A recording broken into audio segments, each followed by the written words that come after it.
দর্শক, এই মুহূর্তে আমি দাঁড়িয়েছি গাইবান্ধার সাঘাটা উপজেলার ভরতখালীতে। এখানে ৪২০০ দুস্থ পরিবারের মাঝে কোরবানির মাংস বিতরণ করা হচ্ছে। এই নদী ভাঙ্গন এবং বন্যা কবলিত মানুষগুলোর পাশে ইসলামিক রিলিফ বাংলাদেশ অর্থায়নে এসকেএস ফাউন্ডেশনের বাস্তবায়নে এই ৪২০০ পরিবারের মাঝে কোরবানির গোস্ত বিতরণ কার্যক্রম শুরু হয়েছে। তো আমরা জানবো এই কার্যক্রমের লক্ষ্য উদ্দেশ্য সম্পর্কে। এই মুহূর্তে আমার সঙ্গে যুক্ত আছেন খন্দকার জাহিদ সারওয়ার, তিনি উপপরিচালক এসকেএস ফাউন্ডেশন, এবং ইসলামিক রিলিফ বাংলাদেশের ইসলামিক প্রতিনিধি শামসুজ্জামান, এবং একটু কথা বলবো তাদের সঙ্গে। তো এই মুহূর্তে আমরা একটু জানতে চাচ্ছি যে খন্দকার জাহিদ সারওয়ার, উপপরিচালক এসকেএস ফাউন্ডেশন, তার কাছে যে আজকের যে মাংস কার্যক্রমে যে আপনি যে ছিলেন, তো এই কার্যক্রমগুলো আগামীতে কিরকম অব্যাহত থাকবে বা এই বিষয়গুলো একটু যদি বলতেন। ধন্যবাদ। আমরা আশা করছি আমরা বিগত প্রায় ২০ বছর ধরে এই ইসলামিক রিলিফ বাংলাদেশের সহায়তায় আমরা এই মাংস বিতরণের কাজটা করছি, এবং আমরা আশা করছি যে ইসলামিক রিলিফের সহযোগিতাটা অব্যাহত থাকবে, এবং আমরাও এক্সপ্লোর করব যেন আমরা এই গরিব দুঃখী মানুষের জন্য এই কোরবানির ঈদের সময় এই ব্যবস্থাটা আমরা করতে পারি। আমাদের এসকেএস ফাউন্ডেশনের পক্ষ থেকে এই চেষ্টাটা আমাদের অব্যাহত থাকবে, এবং আমরা এটাকে কন্টিনিউ করবো ইনশাআল্লাহ।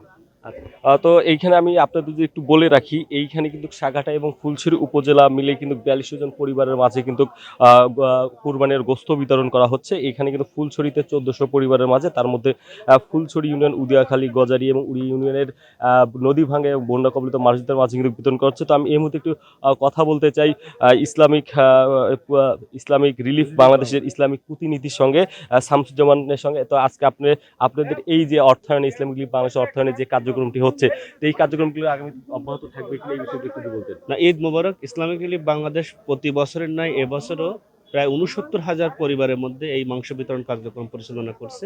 আমাদের এই বিতরণ শুধু একটি বিতরণ নয়, বরং আমরা এই পবিত্র ঈদুল আজহার যে মূল বার্তা, বিশেষ করে আমাদের যে সহানুভূতি, আমাদের ত্যাগ, আমাদের মহানুভূতা এবং আমাদের যে আনন্দ ভাগাভাগি করার প্রয়াস একটা, এবং ইসলামিক রিলিফ বাংলাদেশ বিশ্বাস করে যে এই কার্যক্রম শুধুমাত্র তাদের আনন্দ ভাগাভাগি করবে না, বরং এখানে যে পরিবারগুলো আছে এরা কিন্তু সারা বছর মাংস খেতে পারে না, তো এদের পারিবারিক পুষ্টির একটা চাহিদা মেটাবে বলে আমরা বিশ্বাস করছি। ভবিষ্যতে এই কার্যক্রমের পাশাপাশি আমরা আরও কীভাবে সমন্বিত কার্যক্রম পরিচালনা করে বিশেষ করে দারিদ্র্যপীড়িত এবং সুবিধাভোগী অঞ্চলের মানুষের জন্য একটা সামগ্রিক কার্যক্রম পরিচালনা করে কিভাবে দারিদ্র্য থেকে বেরিয়ে আনা যায় সে বিষয়ে আমরা চিন্তা ভাবনা করছি।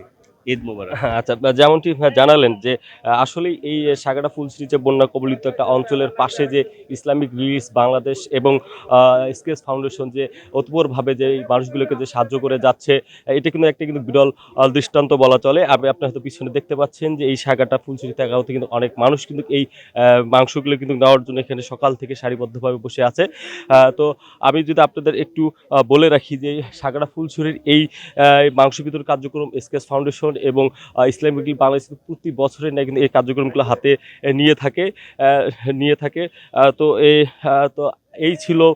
তো এই যে দুস্থ পরিবারের মাঝে মাংস বিতরণ কার্যক্রমগুলো আগামীতে অব্যাহত থাকবে, কিন্তু এই কর্তৃপক্ষ যারা আছে তারা কিন্তু আমাকে এইভাবে জানিয়েছেন। তো এই ছিল সাঘাটা থেকে সর্বশেষ।